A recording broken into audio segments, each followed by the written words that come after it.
Welcome to a new video. Today I'm going to share with you my Crystal Beast Control deck profile. Now this is a deck that I wanted to do for a very long time and I finally have the cards, so I'm actually want to share with you all.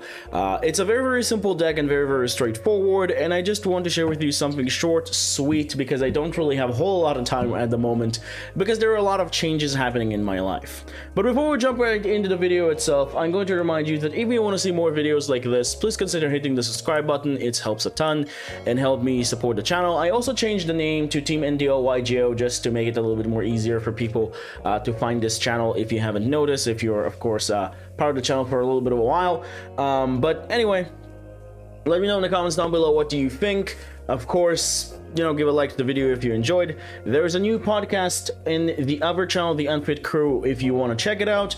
And of course, without further ado, let's jump right into the deck list itself. Alright, so jumping into the deck list itself, we're going to start things off, of course, with our Crystal Beast monsters. Also, just one thing to say before we jump into actually all the cards is that this is the Conclave control build. So if you're interested in the combo build, that's another kind of like variant that I may be doing in the future, but this is the Crystal Beast control build. So to start things off, of course, as you see, I'm running 3 copies of Crystal Beast Sapphire Pegasus. This is by far the best Crystal Beast monster from the old time, because this card, just from the old time as well, just was the best one because it was able to crystallize directly from your deck Crystal Beast monster, because you're able to put another Crystal Beast monster in your spell and trap card zone as a continuous spells and trap when this card is normal, or should I say when this card is summoned in general. So this card is really good. And there's a reason why this is supposed to be in the show, I believe, the leader of the Crystal Beast. Moving on into our next Crystal Beast card, we have double copies, not triple copies, of Crystal Beast Rainbow Dragon. This is one of your newer monsters. This is before the advanced Dark Crystal Beast stuff that we got, which are not as good as the original Crystal Beast because they're their own effects, but that's beside the point.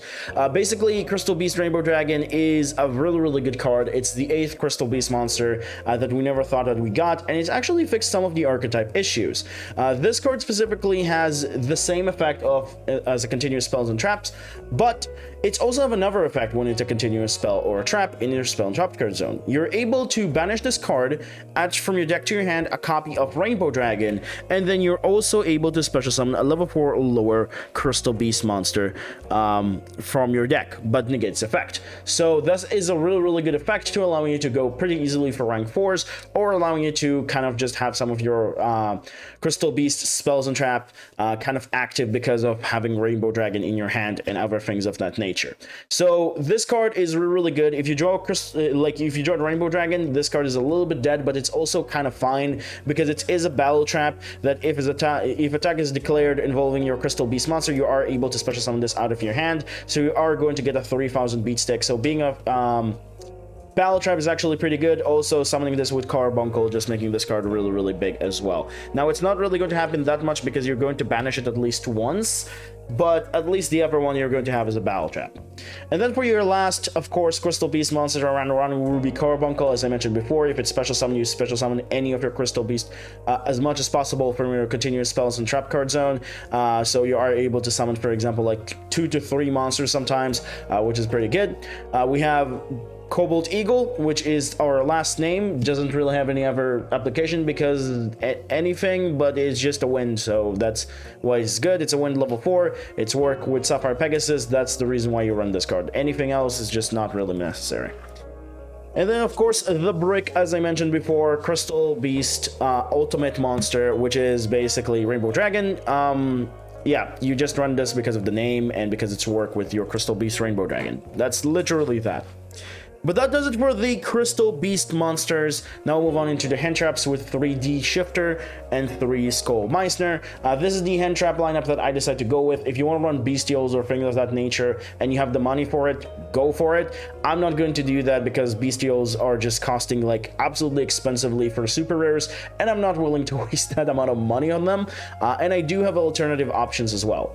So if you want to run DD Crow or something of that nature, that can also work. But the reason why I decided to run these 2 sets of hand hand traps is pretty simple. Skullmeister is actually really good this format because it's able to negate anything in the grave, plus it's a level 4, so it does work with your level 4 Crystal Beast monsters in case of a pinch, and you're able to normal summon it, use your Rainbow Bridge of the Heart to get an additional normal summon your Crystal Beast monster, and then go into a rank 4 that can actually work in some weird situations. As for Dimensional Shifter, is just a really good hand trap to just make the opponents banish their entire graveyard, although this card might going to be switched in the future because people are starting to play around it, but I do think it's still an absolutely amazing card to play.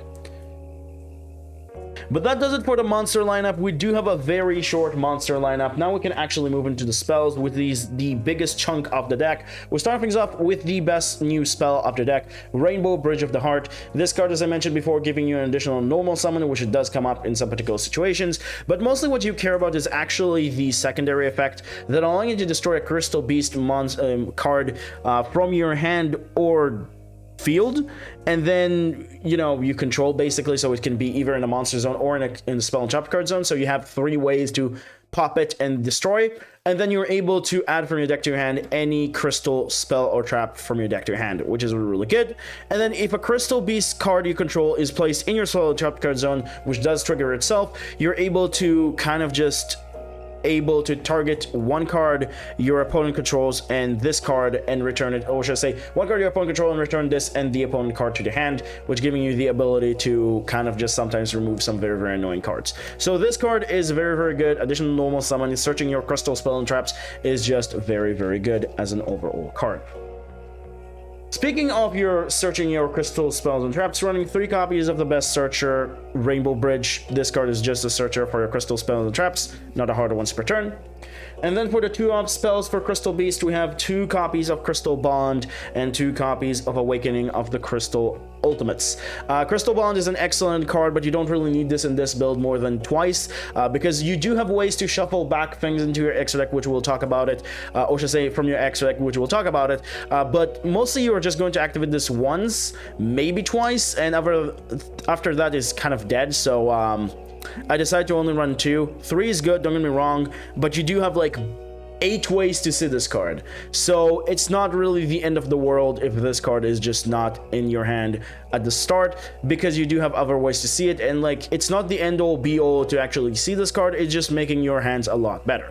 But what this card does, if you don't know, it's allowing you to add any Crystal Beast monster from your deck to your hand, and then place a Crystal Beast monster with a different name in your face up spell and trap card zone as a continuous spell, which allowing you to immediately activate Sapphire Pegasus, like kind of like get a Sapphire Pegasus and search for Sapphire Pegasus to your hand, so you're able to get Crystal Beast Rainbow Dragon, add a Sapphire Pegasus to your hand, use the Crystal Beast Rainbow Dragon effect, banish, get the Rainbow Dragon, and then also special summon another monster, and then normal summon the Crystal Beast, Sapphire Pegasus, and then place another thing. So it's just really good, but it's also run through almost your entire Crystal Beast lineup anyway, so just do keep that in mind.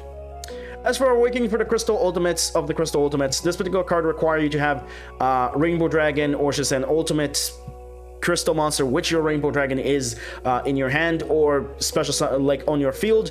If you have it in your hand, which is what's going to happen here, you're only going to have one of the effects, and both of the effects are actually really good. The first effect, it's allowing you to add any Rainbow Bridge card or Rainbow Reflection card from your deck to your hand, or send it to the graveyard, which does come up in some weird situations with Rainbow Bridge of Salvation if you don't have Foolish Bearer of Goods and you actually want to activate it. And the other effect is that it's able to special summon a Crystal Beast monster from your deck or graveyard or spell the trap card zone or your hand to your side of the field, which is actually very good. So it's able to recycle stuff as well, or special summon things as well. So I do like Awakening of the Crystal Ultimates quite a bit as a card, but you don't really need it at 3 because we only run 1 Rainbow Dragon, and if you don't have Rainbow Dragon, it's actually kind of dead. But moving on into the rest of our spells, we're running 3 copies of Pot of Extravagance, which should be Pot of Prosperity, but I'm not paying $40 for a single copy of Prosperity. I know that Prosperity got reprinted, is a lot more cheaper now, but I'm not going to pay that. Also, for anybody who told me in Twitter that it's not going to be a $40 card, you were wrong. I'm not going to start a beef about this, it's just you were wrong. This is a $40 card, Pot of Prosperity, but Extravagance is not a bad alternative as well. It's just not as good because with Crystal Beast you want to see a specific card and not draw 2 cards, because you might draw into your cards that you don't want to draw. So I might as well just get Prosperity, because Prosperity does a better job for this deck. And speaking of doing a great job for this deck, we're running 3 copies of Triple Tactic Talents. Now, I might say it before that in the case of, Prosperity or Extravagance, you don't want to draw 2, but in the case of Talents, it's a little bit different because Talents is your other pot of greed if you don't have the ability to see Prosperity. And unlike Prosperity, or should I say Extravagance, it doesn't get rid of your 6 extra deck monsters randomly and also just had to be activated in the start of the main phase. So Triple Tactic Talents can be activated anywhere. Most of the time, you are going to use the draw effect if you don't see Prosperity. If you do see Prosperity, you just take a card out of their hand, or going second is just helping you breaking boards. You can technically change this card for whatever you want to. I just really like Talents in this particular build quite a bit because it's an additional kind of pot of greed in the deck that is quite helpful. As for the last 4 spells, 2 copies of Foolish Burial Goods, 1 Zombie World, and 1, unfortunately, proxy for Necro Valley, which will be Lair of Darkness. Lair of Darkness is not bad, but it's not as good. The point of these 2 particular cards is because of a trap card called Rainbow Bridge of Salvation that's able to banish itself from the graveyard and then add to your hand a Crystal Beast plus a field spell from your deck to your hand. So you are able to send it through with Foolish Burial Goods or Awakening of the Crystal Ultimates, and then just, banish it, add Zombie World or Lair of Darkness in the case of most people that have it, Necro Valley from your deck to your hand. So that's kind of like the entire thing. Also, both of the field spells have their usage. Even Lair of Darkness. Lair of Darkness is just sometimes good. It's mostly not really that good, but it is useful for your Super Poly targets plays, I guess. But now we can actually move into our, how should I say this, traps, which we have 6 Crystal Beast traps with 3 copies of Crystal Conclave as our first one. This particular card is the card that the deck is called after, or should I say named after, because this card allowing you to kind of just, if a Crystal Beast monster you control is destroyed by battle by card effect, you're able to special summon the Crystal Beast monster directly from your deck, which is amazing. You could special summon also your 3000 Crystal Beast Rainbow Dragon as well, which is really, really good in some certain situations. Another thing that this card has going for it is that you can send this card face up from a spell trap card zone and then target a Crystal Beast card you control and 1 card on the field and return them both to the hand, which is actually really, really good, able to get rid of some annoying cards, but you cannot use both of the effects in the same chain. So do keep that in mind, that you're only able to use one of the effects per chain, and both of the effects, from what I understand, are once per turn effects, which is ridiculous. So I do think that this card is insane and you want to maximize on it, but you cannot use both of the effects in the same chain, so do keep that in mind.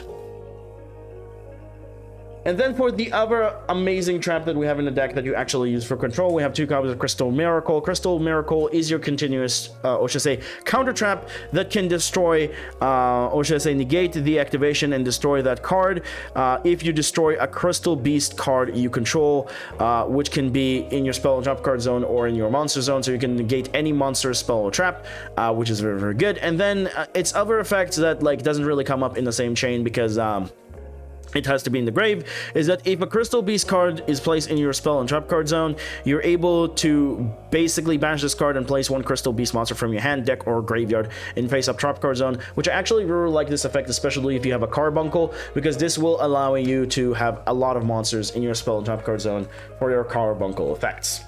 And then the last card, of course, as I mentioned before, Rainbow Bridge of Salvation. This particular card is a card that you use in grave, banish it, you get a Crystal Beast monster and a field spell. That's pretty much what it does.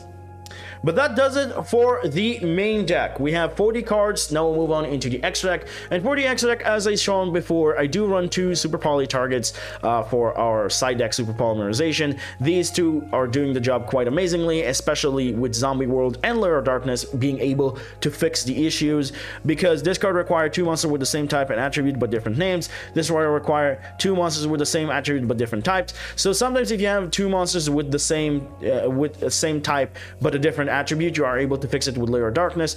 Or if you have 2 monsters with the same type, or should I say with the same attribute but different type, you are able to go into this. Or if you are need off, you are able to just activate Zombie World, change them into the same type, and go into this, which is actually very, very good.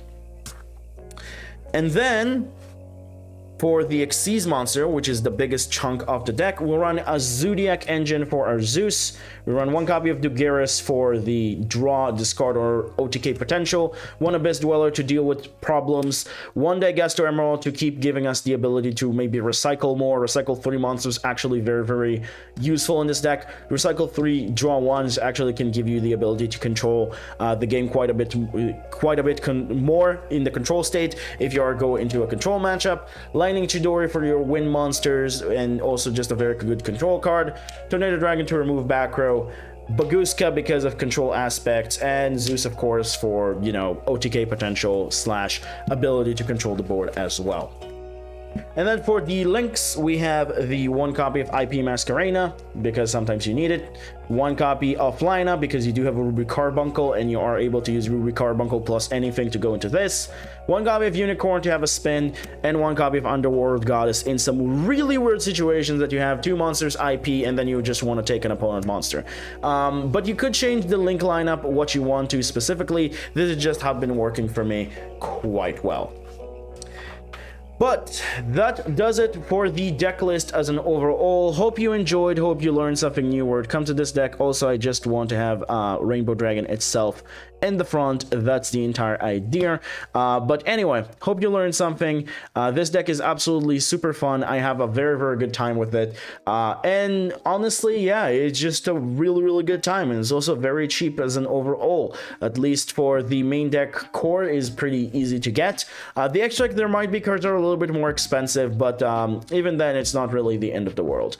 So yeah, that's pretty much does it for my Crystal Beast list. Now we'll move on into the end of the video. So moving on into the next deck choices, unfortunately I'm going to put these on a hold for a while because there are some particular lists that I want to do a little bit first before you know, some other lists that I promised, because I do finally have the cards, and I also just want to do these lists because I've been waiting for getting the cards for a very long time. Not to mention the fact that I want to do more simple and short deck lists for the time being, because I don't really have the time to do combo videos, very long ones, because I am kind of just moving in a few months to, like, in a month and a half to another house with my fiance, which we're getting married. So that's why it's yeah, it's taking time, and that's why there are a lot of things that just kind of like put the channel a little bit on the back seat for a while. I'm not sure if it will become like a big thing again, like more than 1 video a week, maybe 2, but I still want to just create for you content, guys. But for the time being, like I said, I probably should kind of like do the list and things I can do actually easily, but we'll return to the next deck choices for you every week if I will be able to after the entire shebang will be over. But thank you all so much for watching. Thank you so much for your support. Remember, creativity is the key in this game. Have a good day, stay safe, and I will see you in the next video. Bye bye.